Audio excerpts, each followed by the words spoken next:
Relatos reais, experiências que desafiam a lógica, histórias contadas por quem viveu o inexplicável. Bem-vindo ao quadro Aconteceu Comigo.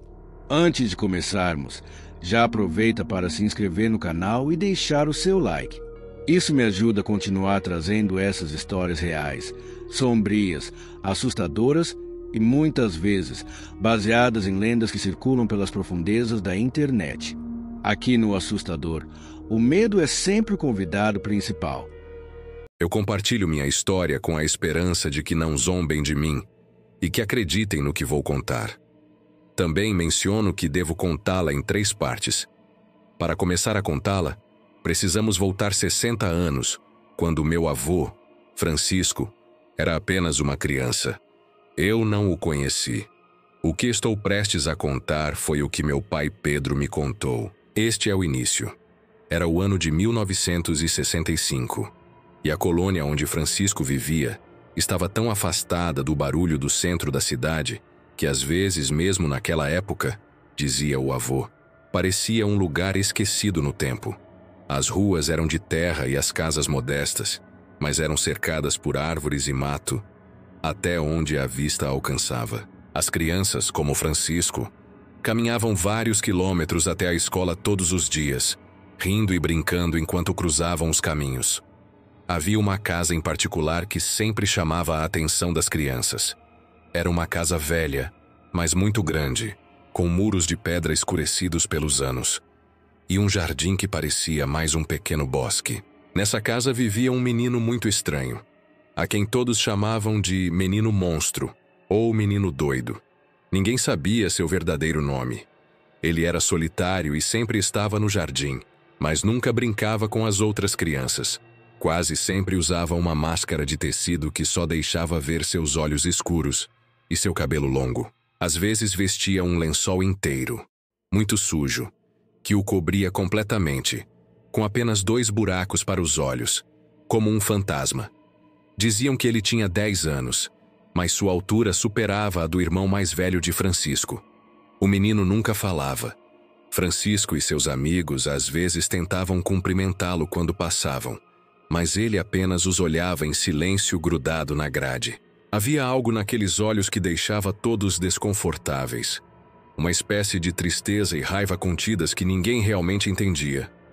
As crianças evitavam aquela casa, exceto quando passavam por lá em grupo, esperando não ver o menino atrás da grade. Um dia, ao voltar da escola, Francisco e seus amigos notaram algo estranho. O jardim do menino estava vazio, e as grades ao redor estavam dobradas, quebradas. Havia um ar estranho na colônia, e logo souberam o porquê. Um jovem dos arredores que sempre zombava do garoto havia desaparecido junto com seus pais.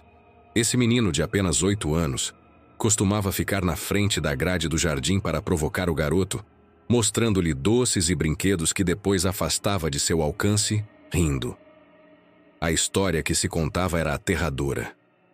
Em um ataque de fúria, finalmente o menino monstro reagiu. Em um momento, como um animal selvagem, teve o suficiente. Dizem que ele agarrou o pequeno pela camisa, puxando-o com tanta força contra as grades que quase o arrastou para dentro do jardim, fraturando sua clavícula como se fosse madeira velha e apodrecida. Os pais daquele menino de 8 anos encontraram a cena, atraídos pelos gritos. A mãe do menino monstro saiu de casa gritando de horror diante do que via. Diante do que seu filho havia provocado, de alguma forma conseguiu fazê-lo soltar o garoto. De fora, já com metade do corpo dentro, que não parava de gritar de medo e dor. No meio do caos, o rapaz que provocava fugiu. Correu e absolutamente ninguém conseguiu alcançá-lo, ou ninguém quis fazê-lo. Ninguém sabia onde ele estava e seu desaparecimento encheu de medo todos na colônia. Com aquela força, com aquela loucura e tendo despertado a violência, ninguém sabia do que ele seria capaz. Houve quem dissesse que ele ria enquanto puxava o menino para dentro pelas grades, gargalhando ao ouvir os ossos se quebrando. Naquela noite, Francisco não conseguiu dormir, e cada pequeno ruído fazia seu coração saltar. A figura do menino com sua máscara de tecido perseguia seus pensamentos. Meses depois, numa noite, Francisco foi acordado de repente. Sua irmã mais nova, Maria, estava parada na escuridão do quarto com os olhos cheios de medo. Ainda sonolento, ele levantou-se rapidamente e foi até a janela. Não havia nada lá, apenas a escuridão e o som distante da noite. Ele pediu a Maria que descrevesse o que havia visto. A menina, tremendo, contou que a coisa estava olhando para dentro da cerca do jardim. Disse que tinha cabelo comprido e era alta como o pai, mas que tinha os olhos de uma criança. O nariz, disse Maria, era caído, como se estivesse derretido. Era muito longo e muito fino, pendendo alguns centímetros abaixo da boca. Francisco sentiu um calafrio percorrer sua espinha. Embora esse último detalhe parecesse mais vindo da imaginação da menina, mesmo assim pegou uma lanterna e saiu ao jardim decidido a investigar. Caminhou com cuidado. Seus pés faziam a grama seca ranger. Espiou pela cerca onde sua irmã havia visto aquela figura horrenda e ali, à distância, viu algo caminhando lentamente pela rua solitária da madrugada, afastando-se, arrastando algo, um lençol sujo.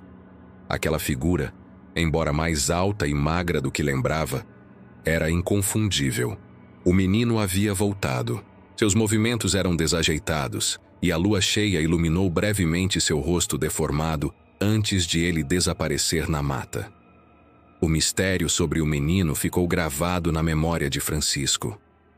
Ninguém voltou a vê-lo, mas sua presença era sentida em cada canto. Essa história continuou. 30 anos depois, meu pai, Pedro, então um menino de 10 anos, havia crescido na mesma área rural que seu pai, aprendendo a conviver com suas lendas. A mais importante de todas era a do monstro, um ser que se mencionava em sussurros e que, com o tempo, havia se tornado parte importante do folclore local. Alguns o descreviam como um homem muito alto.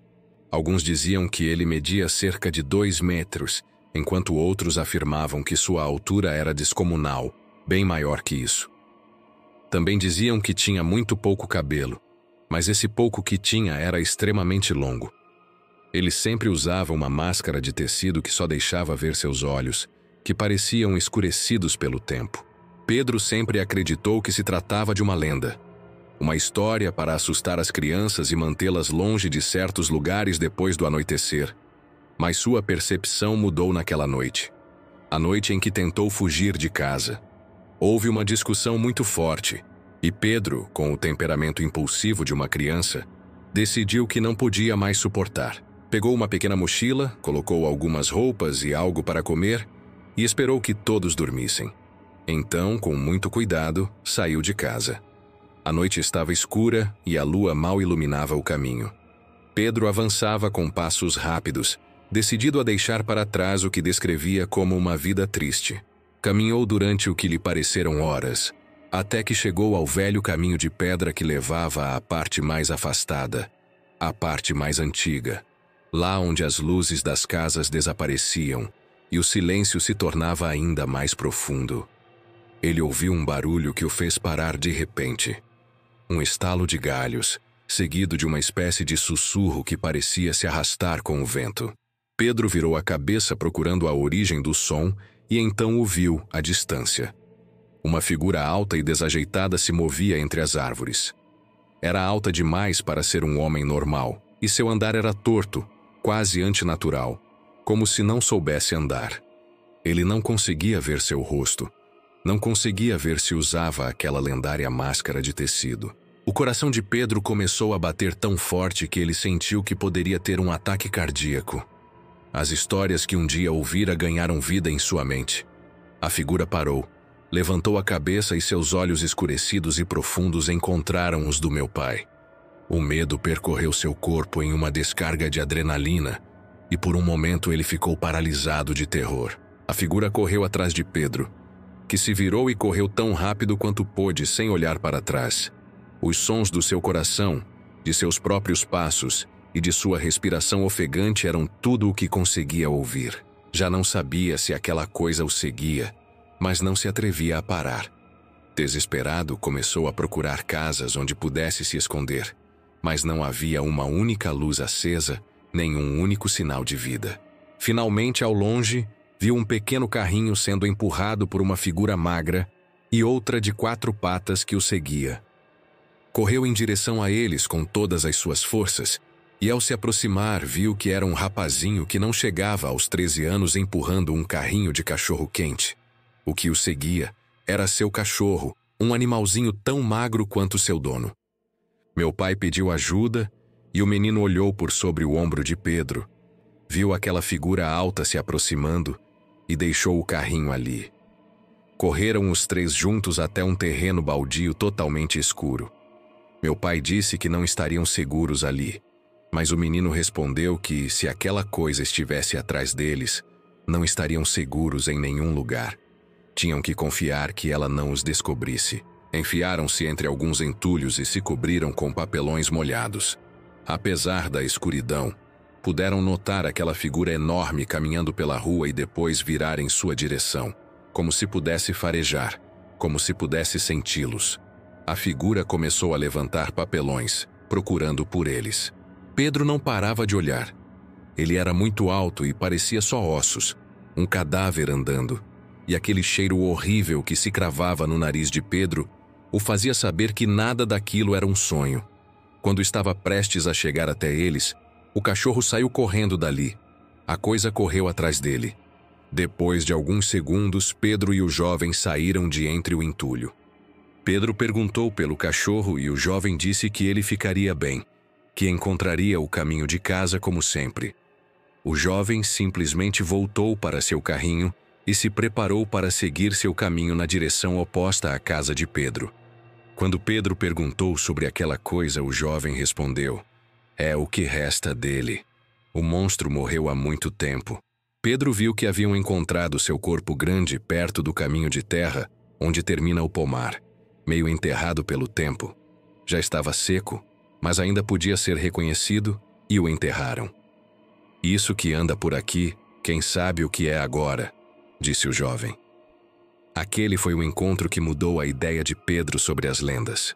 Anos mais tarde, eu, Paulo, aos 32 anos, recém-divorciado e carregando o peso de uma vida que parecia desmoronar, voltei à casa de meus pais. A vizinhança que antes era cheia de vida agora estava quase deserta. As casas antes cheias de risos e conversas agora estavam em total abandono. E a solidão que se respirava era esmagadora, como a minha. Por isso eu tinha voltado. A casa da frente, por exemplo, estava vazia. Os vidros quebrados e as paredes descascadas eram testemunhas do abandono. Mas toda noite se ouvia um ruído incessante vindo de lá. O som de uma velha canção, que parecia familiar, embora eu não conseguisse lembrar de onde. Talvez sempre estivesse lá, durante o dia também, mas como eu só chegava para dormir, aquele som se fazia presente no meio do silêncio da rua. A melodia era meio chata, uma espécie de música antiga que se repetia num loop interminável. Passei várias noites em claro tentando ignorar a música, mas não dava. Finalmente, uma noite, decidi ir ver do que se tratava. Atravessei a rua com o coração batendo forte no peito. A porta da casa da frente estava entreaberta. Empurrei com cuidado e entrei. Um cheiro de mofo e decomposição me atingiu, fazendo meu estômago revirar. As paredes estavam cobertas de mofo e sujeira, e o chão parecia querer afundar. Explorei a casa com cautela, iluminando o caminho com a lanterna do meu celular. Encontrei sinais muito claros de que alguém morava ali clandestinamente. Restos de comida, cobertores sujos e roupas jogadas pelo chão. Mas o que mais me perturbou foram as manchas de sangue seco e os ossos espalhados pelo lugar. Rezava para que fossem de animais, mas, no fundo da minha mente, uma voz me dizia que não eram. Enquanto tentava assimilar o que via, ouvi passos se aproximando pela parte de trás. Meu coração acelerou e, sem pensar, saí correndo de volta para minha casa. Atravessei a rua e entrei correndo. Me escondi atrás da porta, tremendo de medo, com a certeza de que algo ou alguém habitava ali em frente, perto de mim. Nas noites seguintes tentei ignorar a música. Tentei não espiar pela janela. Mas numa noite os latidos dos cachorros se intensificaram. O que vi me deixou sem fôlego. Uma figura enorme, definitivamente passando dos 2 metros, muito magra e carregando um grande saco nas costas. Um saco que parecia pequeno em comparação com aquela coisa, mas que parecia pesado. Por um momento, aquela figura parou e olhou para a minha janela, como se pudesse me ver pela fresta da cortina. Fechei tudo de uma vez e me escondi no canto mais escuro da minha casa. Liguei para a polícia para relatar o que acabara de ver, para relatar algo estranho. Mas horas se passaram e eles não vieram. Finalmente o telefone tocou às 3 da manhã. Mal havia conseguido dormir quando ele me acordou. Era Eline, minha irmã. Fazia anos que eu não falava com ela. Ela me contou sobre um sonho terrível que tivera. Disse que se levantou e viu uma criatura horrível atrás da cerca, olhando para dentro, com uma fúria indescritível nos olhos. Você se lembra do que nosso pai nos contava para não sairmos à noite? Daquela lenda? Perguntou ela. Respondi que sim, sentindo um arrepio percorrer meu corpo. Sonhei exatamente com isso, com algo que parecia exatamente como eu sempre imaginei, disse ela. Tentei tranquilizá-la, disse que estava tudo bem e desliguei. Mas não pude evitar levar seu sonho a sério. Não pude evitar ir até aquele quarto, o pequeno que foi meu por tanto tempo. Abri a cortina esperando que tudo fosse apenas um sonho, que não tivesse nada atrás da cerca, olhando pela janela, como na história do meu avô, como nos meus pesadelos de criança. E, ao invés de nada, o que vi foi horrível. Era um ser velho, magro, como se fosse um morto-vivo, completamente deformado, com um nariz extremamente longo, monstruosamente deformado e cheio de crostas. Aquele rosto estava colado na janela, com aqueles olhos cheios de um ódio tão profundo que pareciam 2 poços sem fundo. Corri para me esconder, mas antes que pudesse fazer isso, ouvi o som de uma viatura se aproximando. Saí correndo para avisá-los. Disse que um homem perigoso estava tentando entrar. A princípio, não me levaram a sério. Pude ver. Mas quando descrevi a coisa, seus rostos mudaram, como se já tivessem ouvido aquela descrição antes. Pediram para eu subir na viatura e com suas armas em punho foram verificar. Mas não encontraram nada. Ainda moro na casa dos meus pais e, embora a música não seja mais ouvida, algo me diz que isso ainda está perto. Não sei se algum dia poderei deixar o medo para trás, mas todas as noites fecho bem as janelas e as portas, esperando que as histórias da minha família sejam apenas isso. Histórias. Até hoje eu me pergunto se aquilo foi real ou apenas fruto da minha mente tentando encontrar explicação para o impossível. Mas no fundo, eu sei a verdade. Eu estive cara a cara com algo que não era deste mundo. E o mais assustador é que pode acontecer de novo, a qualquer momento. Se você gostou dessa história, se inscreve no canal O Assustador e deixa o like. Isso me ajuda a continuar trazendo mais relatos sombrios, reais e assustadores como esse.